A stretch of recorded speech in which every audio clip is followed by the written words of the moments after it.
ఆయన ప్రత్యేక విమానానికి హెలికాప్టర్కు బందోబస్తుకు ఈ జిల్లాలో కలెక్టర్కు ఈ బందోబస్తుకు రెవెన్యూ ఎక్స్పెండిచర్ మొత్తం కలిపితే 2 కోట్ల రూపాయల ఖర్చు.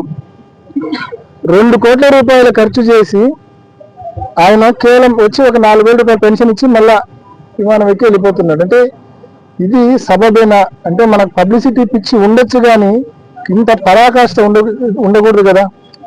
ప్రజల సొమ్మును ఇంత అన్యాయంగా దోపిడీ చేయకూడదు, వృధా చేయకూడదు కదా. కానీ పబ్లిసిటీయే ముఖ్యం ఈ ప్రభుత్వానికి. ఏ ఒక్క హామీ అమలు చేయడంలా. బస్సు అన్నారు, ఇప్పటిదాకా ఫ్రీ బస్సు పరిస్థితి లేదు. ఆడబిడ్డలకు సంబంధించిన 1,500 రూపాయలు ప్రతి నెల ఇస్తామన్నారు. 14 మాసాలు అయిపోయింది. దాదాపు 20,000 రూపాయలు మీరు ప్రతి ఆడబిడ్డకు బాకీ ఉన్నారు.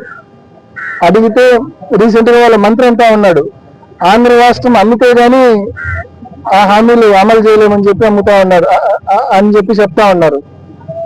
అంటే మరి ఈ ముక్క ఎన్నికల ముందు తెలియదా మీకు? ఎన్నికలప్పుడు ఏడాదికి ప్రతి మహిళకు 18,000 రూపాయలు ఇస్తానని చెప్పి మాట ఇచ్చావు.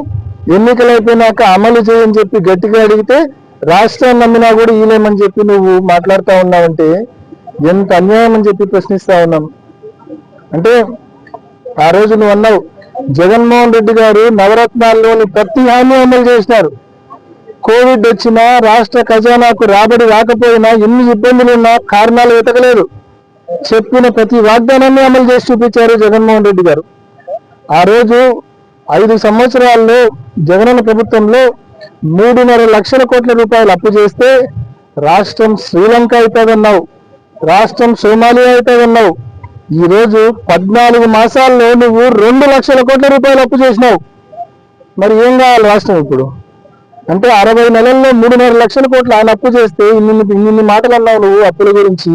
నువ్వు కేవలం 14 మాసాల్లో 2 లక్షల కోట్ల రూపాయలు అప్పు చేసినావు.